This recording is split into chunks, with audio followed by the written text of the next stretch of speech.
Jamie's after 3 species in one day with his air gun. He's calling it the Churchill Challenge. And we're off to find out how air guns help people with disabilities. We have HotAir, we have Airstreaming. Welcome to AirHeads.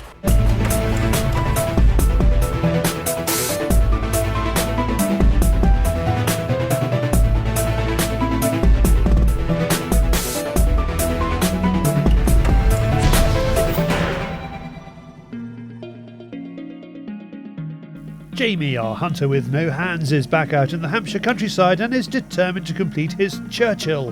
For those that don't know what a Churchill is, it's where you shoot something that flies, something that climbs in trees and something that runs on the ground all in one day. Well, that's according to Jamie, a little like an air gunner's McNab.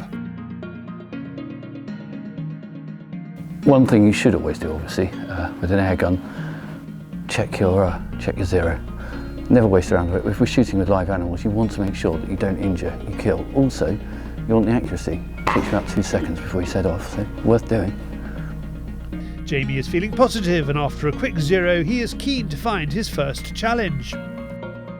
Collared doves this time, they are coming in pretty regularly. In fact, when we pulled up just now, there was when I pulled up, there was about 7 or 8 sitting on the electricity wires. So I'm going to go and hide out. Collared doves aren't the brightest things in the world, are they? So I'm going to go and hide out, not necessarily the deepest, darkest cover, but with enough cover to sort of blend me in a bit and try and pop a few off for the farmer. Now, sod's law decrees that we turned up, there was 6 or 7 sitting on the wires. As soon as I go and sit down, there won't be any, but also always pleases a farmer, so fingers crossed and see what happens.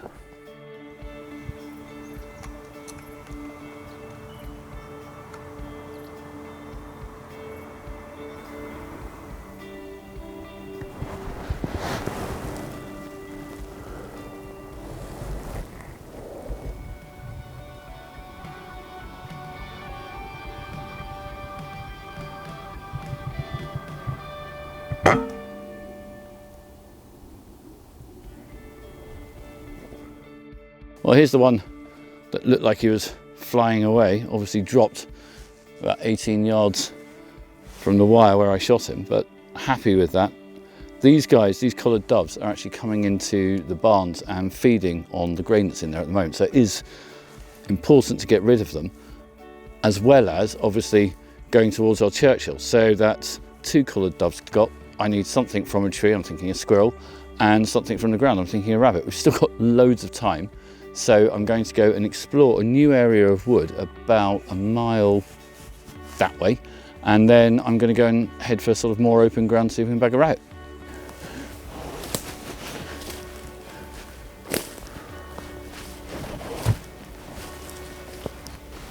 Because I haven't actually been through these woods before, because this is a completely new area to me, I haven't put out any feeders, etc. So I'm looking for squirrels, but I'm hoping to kind of place myself where they're most likely to come out. Now, there's a dray just about 35 yards up in a tree just in front of me. I'm hoping that that'll produce some sport if we're lucky.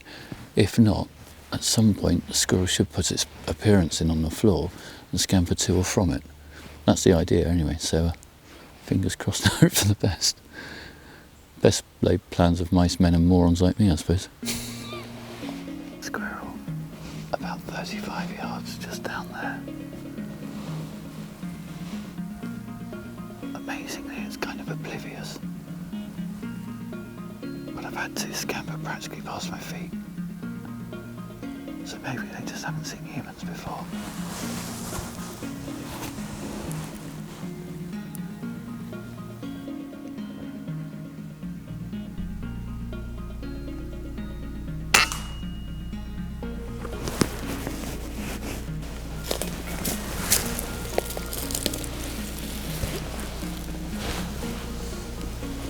Poor wee chap clearly didn't stand a chance, did he? And that's 35 yards, basically bang on zero with this 177. But look at it, poor thing. Shot wasn't particularly complicated. Sitting on a branch, sat up as you saw, just zero, maybe just give it a bit of holdover just to be on the safe side, and kaboom, dropped like a stone. Well, that's 2 out of 3. Now he just needs something that is earthbound. Peering through some bushes, he spots this little roe deer having a nap. But as the BSA Ultra is only a 177, let's move on and find something with a little less mass.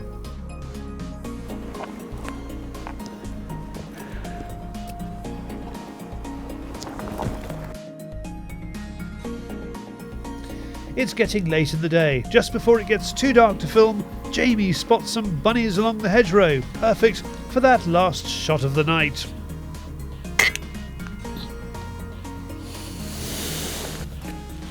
And with that, Jamie bags his Churchill, finally. If you want to know more about the BSA Ultra XL, then check out bsaguns.co.uk. Well done, Jamie, for completing the challenge. Now, rather more incomplete, it's David with HotAir. This is HotAir.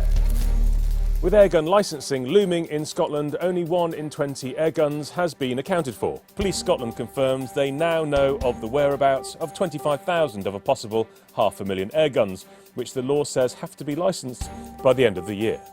A Welsh politician has clambered onto the airgun ban bandwagon. Labour MP David Hanson told MPs that the death of a 13-year-old boy in an airgun accident in 1999 could happen again, and says that metal cabinets will prevent accidents. Air Arms' Mark Wilson has been crowned the 2016 Scottish UK AHFT champion.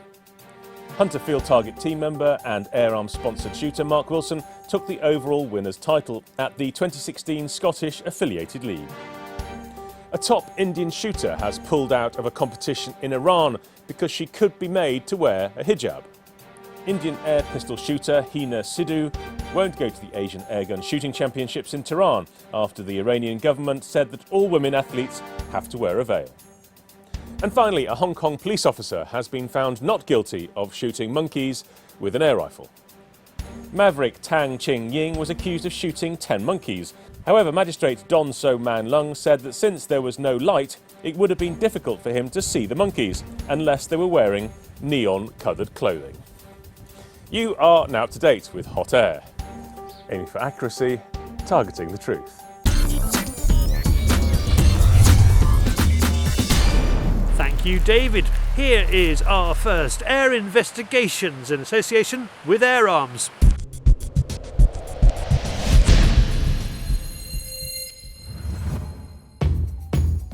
We are at Stoke Mandeville Stadium, and this is the home of disability shooting Great Britain. And we are hanging out with Team GB's Paralympic airgunners.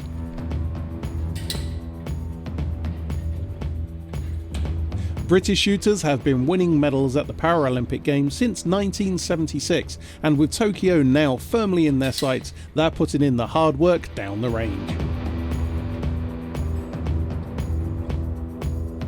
Now, we've all shot at targets, either for fun or to zero in our rifles, and usually we're very proud if we group them in a 5p piece size area. But this is the Paralympics. If you look at the target, this target is set at a distance of 10 meters, and to a score of 10, this shooter has to shoot from a lead pellet at a diameter of 1 millimeter size. So it's a very small target, very small area where we are trying to shoot at. So shooting at a 1 millimeter bullseye at a range of 10 meters. Sure, crank up the zoom on the optics and... oh, iron sights? Well, the theory of it is you've got 3 circles, 1, 2, and that one up there, and then you pull that lever 1/4 inch. The practicality of it is, mentally, it's got to be one of the toughest sports going. I know a lot of sports say that, but you've got to keep your focus and your drive and everything under wraps, whereas everything else, every other sport is adrenaline related, so you can get hyped up for it. This, you have to keep everything suppressed. So yeah, so it's a hard sport. Anyone that says, oh yeah, it's easy, it's like they don't really understand it. Our target, we shoot 10 metres, but our target is, yes, we have open sights and we have to look, our target is a 40mm disc, but it's the inside part of that 40mm is we're after. When it comes to certain events, airgun in particular, the difference between gold and silver can be the thickness of a piece of paper. This is definitely not plinking. In fact, there isn't much firing going on at all. All the modern rifles that we use have what is called a dry fire facility. If you're dry firing, all of the evaluation of the process is done by what you felt as you were actually doing it. You're not judging the result by the actual score on the target, because there isn't one. When you're shooting live, there is a bit of a tendency to judge the result by what you score. With dry fire, the result is in how you feel you perform the actual process of firing that shot. In addition to that, we have modern electronic training aids, which you're able to attach a mechanism to the rifle, which in turn is connected to a laptop, and the software will show on the screen the process of the path of the rifle towards the centre, and when you release the shot, where the shot's gone, how much movement there is. So that's a really valuable training aid. So we have special targets to record the accuracy, and the guns are pretty special too. Well, the whole of this gun's special. It's mine. This one is an Airshirts gun in a mech stock, so it's a little bit different to the standard ones that you see around. So for me, we've got this weighted perfectly for me. The guns we use here are precision made, expensive, all made in Germany, which has a massive following of target airgun shooting, both rifle and pistol.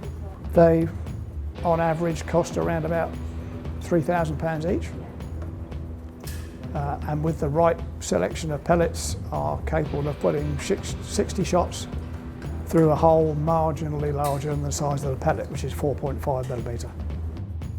It's quite clearly all in the aim, but if rifles aren't your thing, then how about pistols? Are they easier to aim? Unlike the rifles, we don't aim. We don't have any sights, telescopic sights. It's just the basic 3 little dots. So you have to line them up in a line. So they're like this. Once they're in the line, then it's all about squeezing the trigger very, very gently. So, and we don't even aim. We just go up on the target, aim roughly at the bottom, then it's all about squeezing the trigger. So it's pretty hard. Well, with the pistol shooting, the 10 is the size of a drawing pin head, so we're shooting that to meters without any sights, so it's not easy. And then we also shoot at 50 meters with the same sights, without no telescopic sights, pistol as well, so it's quite difficult. I just went along to my local gun club with my wife, who's blind, and she does blind shooting. And I just asked if there was a disabled shooting club, and they said no, but we'll start one. If it hadn't been for the sport, I feel that I wouldn't have been as independent or as confident about my disability or do as much as I have done. I never expected to travel again or even drive again, but because you then sort of become addicted and you're driven, if you want to do things, you've got to put the effort in. And even though you may sort of have lost the confidence to do these things, it drives you and you get on and you do it. Unless you give it a go, you won't know if you're good at it. And who knows, you could be the next Olympic winner, the next Paralympic winner. But yeah, just go out there and have a go with it. Why not? For some of them, it's really a second chance at something. Something that they probably wouldn't have done if they'd been in the able-bodied world. They wouldn't necessarily have found an elite level of sport. I think, especially with Stoke Mandeville being just round the corner, they come down, they try different sports. What we've got here, effectively, that you've seen today is basically pretty much the elite of the squad. The vast majority have shot in at least one games, and obviously some of them have medalled. We are very grateful for the UK sport funding, which is mainly the lottery funding and the exchequer funding. Without those funding, we wouldn't have done any of these things, and program wouldn't have been at this level where we are at this stage. If you would like to get involved or just find out more, then go to disabilityshooting-gb.org. That was an inspiring story. Now from Milton Keynes to the wider world of airgunning on YouTube, it is Airstreaming.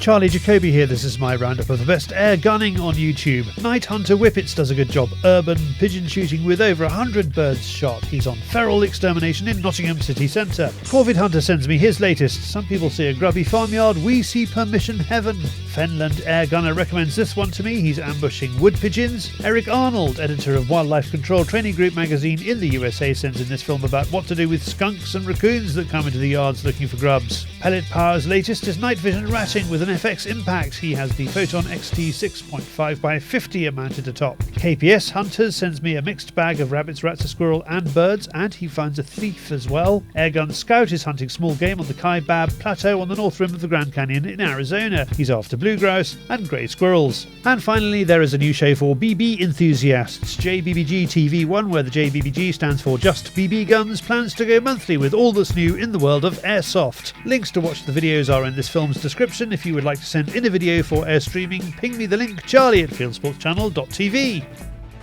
Well, that's it for this episode. We're back in a month. Thanks for watching. Goodbye.